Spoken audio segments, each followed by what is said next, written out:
Movie की शुरुआत होती है और हमें दो कैदियों को दिखाया जाता है जिनका नाम एड गीन और होल्गा होता है, जो 1 साल से इस जेल में होते हैं। अगले दिन उनके केस की सुनवाई होनी थी। एड गीन होल्गा से कहता है कि जज के ग्रुप में हमारा एक साथी है जो हमें आजाद करने में मदद करेगा, जिसका नाम जॉनथन होता है। अगले दिन वे लोग सुनवाई की जगह पर पहुंचते हैं, पर उनका दोस्त अभी तक नहीं आया होता है। तब एडगिन जज से जॉनथन के बारे में पूछता है, तो वे बताते हैं कि जॉनथन अभी रास्ते में है। तुम अपने गुनाहों के बारे में बताओ, जिस पर एडगिन कहता है कि मैं पहले चोर नहीं था। बहुत समय पहले मैं हार्पर्स हेवेंशन का सदस्य बना था, जिसका काम कमजोर लोगों की मदद करना था, जिसमें मेरी बीवी जिया मेरा पूरा साथ देती थी। वह बताता है कि मैं घुसपैठी और लुटेरों को पकड़वाता था। रेड विजर्ड को पकड़वाने में मेरा ही हाथ था। कभी कभी मुझे लगता था कि इस काम को छोड़ दूं, क्योंकि इसमें मुझे कुछ नहीं मिलता था, पर मेरी बीवी मुझे समझाती और कहती थी कि हमें कुछ नहीं चाहिए, हम तुम्हारे साथ ही खुश हैं। ऐसे ही काम करते करते हमारे बहुत से दुश्मन भी बन गए। एक दिन मैंने कुछ लोगों को अपने घर की तरफ से जाते देखा। तब मैं दौड़कर अपने घर गया, तो वहां पर मैंने अपनी बीवी को घायल अवस्था में देखा, पर उसने हमारी बेटी को छुपा दिया था, जिससे उसे कुछ नहीं हुआ। पर मेरी बीवी बच नहीं पाई। उसके मरते ही मैंने अपनी कसम तोड़ दी और अपना काम छोड़ दिया। मैं अपनी बेटी को लेकर इधर उधर भटक रहा था। तब मेरी मुलाकात होल्गा से होती है। उसने मेरी बेटी पर दया करके मुझे अपने साथ ले लिया। दरअसल होल्गा के बिरादरी के लोग उसे अपने गांव से भगा दिए थे, क्योंकि उसने अलग बिरादरी के लड़के से प्यार कर लिया था। हम लोग एक साथ रहने लगे। मैं उसे अपनी बहन की तरह मानने लगा। हमारे पास कोई काम न होने के कारण हम लोग चोरियां करने लगे। एक दिन होल्गा को एक जादुई लॉकेट मिली। उसने उसे मेरी बेटी कीरा को पहना दी। अब हम कीरा को भी अपने साथ चोरी करने ले जाने लगे। वह लॉकेट की मदद से आसानी से सामान चुरा लेती थी। धीरे धीरे हमारी एक टीम बन गई, जिसमें साइमन, जो एक जादूगर, और फोर्ज नाम का एक ठग शामिल हो गया। एक दिन एक जादूगरनी जिसका नाम सोफीना था, वह हमारे पास आई। उसने हमें एक खजाने के बारे में बताया। मैंने पहले वहां चोरी करने से मना कर दिया, पर फोर्ज ने कहा कि उस खजाने में एक ऐसी चीज है जिसका नाम टैबलेट ऑफ रिवेकनिंग है, जो किसी भी मरे हुए इंसान को जिंदा कर सकता है। मैंने सोचा कि उस टैबलेट की मदद से मैं अपनी बीवी को वापस पा सकता हूं। तब मैं अपनी बेटी को घर पर ही छोड़कर हम खजाने की जगह पर पहुंच गए और चीजों को लूटने लगे। सोफीना ने वहां से एक जादुई चीज उठाई। मैंने उस टैबलेट को उठाया, पर थोड़ी देर बाद उस टैबलेट में लगा धागा टूट गया और वहां पर सिपाही आ गए, जिस पर सोफीना अपनी शक्ति से समय को धीमा कर देती है, जिसमें होल्गा के साथ मैं भी फंस जाता हूं। तब मैं टैबलेट फोर्स को देकर कहता हूं कि कीरा का ध्यान रखना। एडगिन कहता है कि यह सब मैंने अपनी बेटी के लिए किया। एडगिन की कहानी सुनने के बाद जज जब फैसला सुनाने वाले होते हैं, तभी वहां पर जॉनथन आ जाता है, जो एक पक्षी होता है। उसी समय एडगिन और होल्गा उसे पकड़कर छत के नीचे कूद जाते हैं और तेजी के साथ नीचे गिरने लगते हैं, पर जॉनथन उन्हें उड़ाकर एक दूसरी जगह पर गिरा देता है। वे दोनों वहां से भागते भागते सीधा अपने घर आ जाते हैं, पर वहां पर कोई भी नहीं होता है, ना उसकी बेटी, ना फोर्स और ना ही साइमन। फिर वह लोग एक दुकान पर जाते हैं और खाना खा रहे होते हैं। होल्गा कहती हैं कि फोर्स कीरा को कहां ले गया होगा। तभी एडगिन एक कागज पर फोर्स की तस्वीर देखता है, जिसमें लिखा होता है कि वह नेवरविंटर का राजा बन गया है। तब वे तुरंत वहां से नेवरविंटर की तरफ चल देते हैं और कुछ समय बाद वहां पहुंच जाते हैं। एडगिन पूछता है कि यहां इतनी भीड़ क्यों है, जिस पर होल्गा बताती है कि कुछ दिनों में यहां हाइएंशन गेम होने वाला है, जिसमें दूर दूर देशों से बहुत से लोग आने वाले हैं। उसी की तैयारी चल रही है। वे लोग महल में पहुंचकर फोर्स का इंतजार करने लगते हैं। कुछ देर बाद कीरा वहां आती है, जिसे देखकर दोनों बहुत खुश हो जाते हैं। फोर्स वहां आकर उन दोनों से मिलता है। फिर फोर्स उन्हें अंदर ले जाता है और उनसे पूछता है कि तुम लोग बहुत जल्दी छूट गए, जिस पर एडगिन कहता है कि हमारे अच्छे बर्ताव के कारण हमें जल्दी छोड़ दिया गया। फिर एडगिन फोर्स से कहता है कि हमें वह टैबलेट और कीरा को दे दो, हम यहां से चले जाएंगे। जिस पर कीरा कहती है कि आप सिर्फ उस कीमती टैबलेट के लिए यहां आए हैं। तभी वहां पर सोफिना आ जाती है, जिसे देखकर वह दोनों आश्चर्य हो जाते हैं। तब एडगिन कहता है कि नहीं, मैं तुम्हारे लिए आया हूं। दरअसल उस चोरी के बाद से फोर्स कीरा के अंदर एडगिन के खिलाफ नफरत भर दिया था। उसने कीरा से कहा था कि एडगीन दौलत के लिए तुम्हें छोड़कर कहीं दूसरे जगह चला गया, जिससे कीरा एडगीन से नफरत करने लगी थी। फोर्स कहता है कि बेटा यह झूठ बोल रहा है। तब कीरा वहां से चली जाती है। एडगिन कहता है कि वह टैबलेट मुझे दे दो, जिस पर फोर्स उसे टैबलेट देने से मना कर देता है। तब होल्गा और एडगिन उसे मारने जाते हैं, तो सोफीना अपनी शक्ति से उन्हें बालू के दलदल में फंसा देती है। फोर्स सिपाहियों को हुक्म देता है कि इन्हें ले जाकर मार दो। जब सिपाही उन्हें लेकर महल के बाहर आते हैं और उन्हें मारने वाले होते हैं, तब वे दोनों सिपाहियों को मारकर वहां से भाग जाते हैं। तब एडगिन कहता है कि मेरी बेटी को बचाने के लिए हमें एक टीम बनानी होगी, जिस पर होल्गा कहती है कि हमारे साथ फोर्स के खिलाफ कौन लड़ेगा। तब एडगिन कहता है कि चलो पहले साइमन के गांव चलते हैं। अगली सीन में हमें साइमन को दिखाया जाता है, जो जादू का खेल दिखा रहा होता है और उसके साथ वहां पर बैठे लोगों की चीजों को भी चुरा रहा होता है। तभी उसकी नजर एडगिन और होल्गा पर पड़ती है और उसका ध्यान भटक जाता है, जिससे सभी लोगों को उसके चोरी का पता चल जाता है और वह लोग उसे मारने लगते हैं, पर वह अपनी शक्ति से वहां से उड़ जाता है।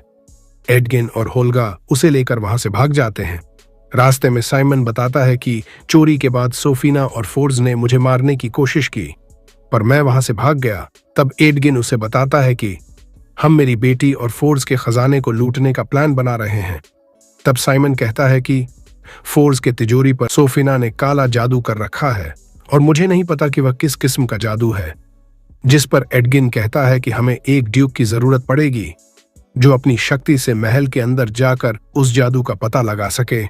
तब साइमन कहता है कि मुझे एक ड्यूक के बारे में पता है, जिसका नाम डोरिक है। अगली सीन में हम देखते हैं कि साइमन होल्गा और एडगिन को लेकर डोरिक के घर पहुंच जाता है। साइमन डोरिक का होल्गा और एडगिन से परिचय करवाता है।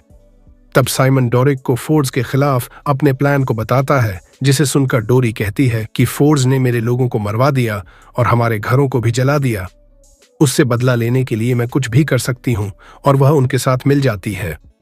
नेक्स्ट सीन में हम सोफीना को देखते हैं, जो उस जादुई चीज को ली होती है जिसे उसने खजाने से चुराया था। तभी वहां पर एक शैतान का साया आता है। उसे देखकर वह अपने असली रूप में आ जाती है।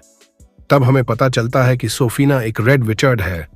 वह साया कहता है कि हम अपने मंजिल के करीब हैं, ऐसे ही अपने काम को आगे बढ़ाओ।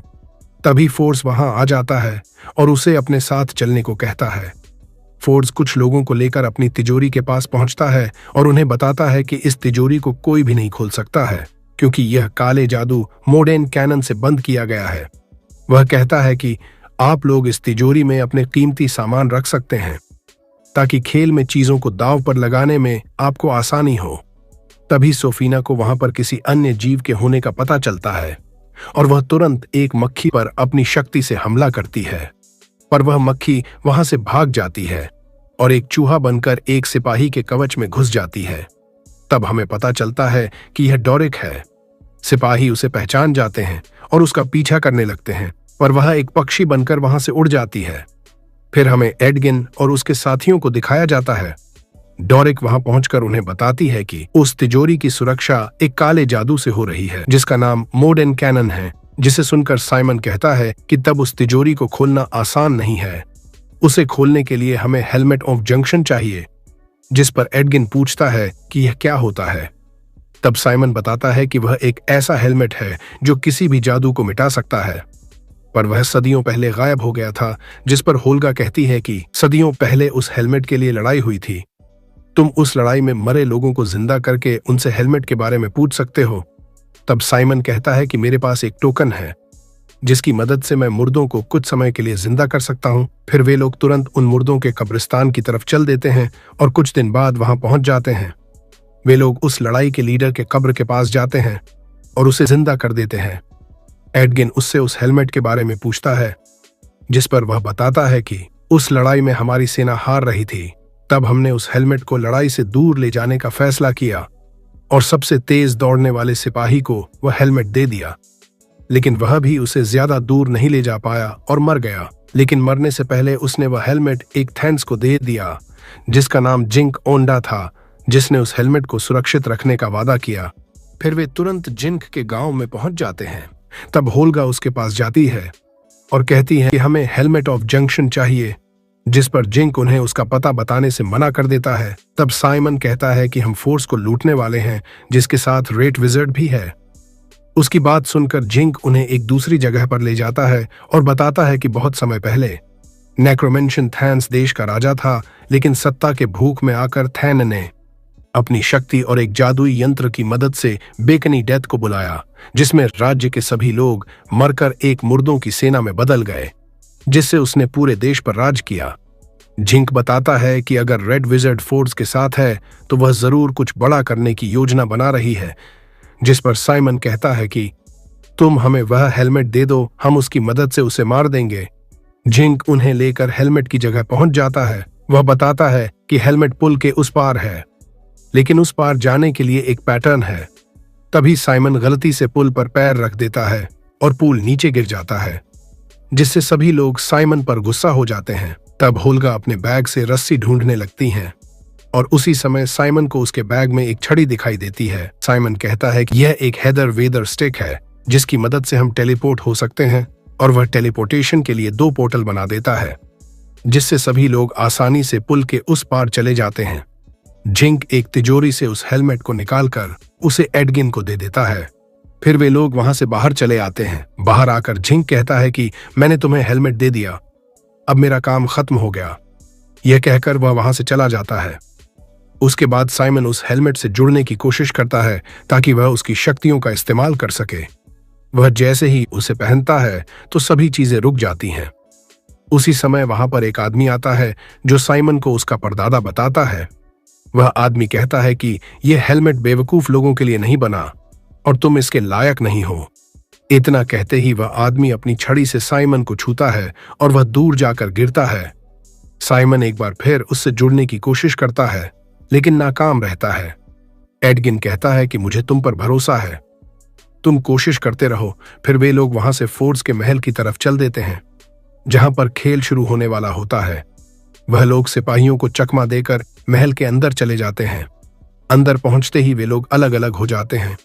साइमन तिजोरी के पास पहुंचता है और हेलमेट पहनकर उससे जुड़ने की कोशिश करता है, लेकिन इस बार भी उसके परदादा उसे भला बुरा कहने लगते हैं, जिस पर साइमन को गुस्सा आ जाता है और वह एक जोरदार तमाचा उन्हें मारता है और उसी के साथ वह हेलमेट से जुड़ जाता है।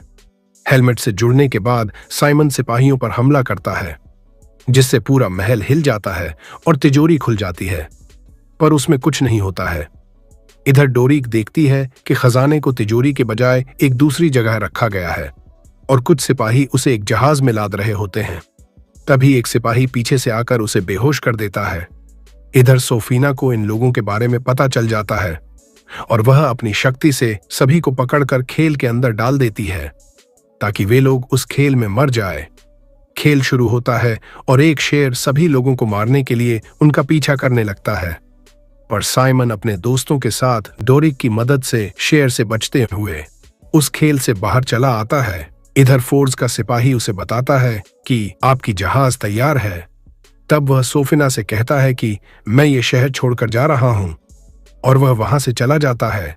अब फोर्स शहर छोड़कर क्यों जा रहा है ये हमें आगे पता चलेगा।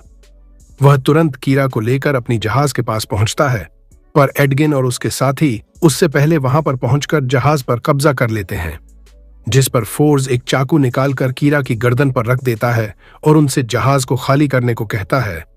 तब कीरा समझ जाती है कि फोर्स ने उसके पिता के बारे में जो भी बताया था वह सब झूठ था।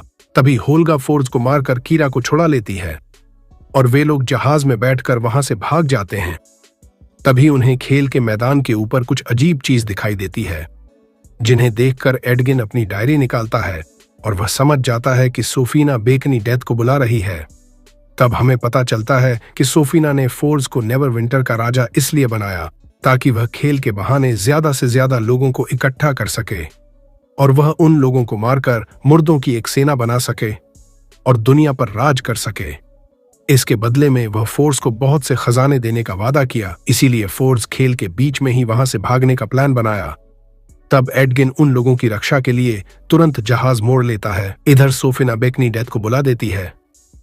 एडगिन ने एक प्लान बनाया।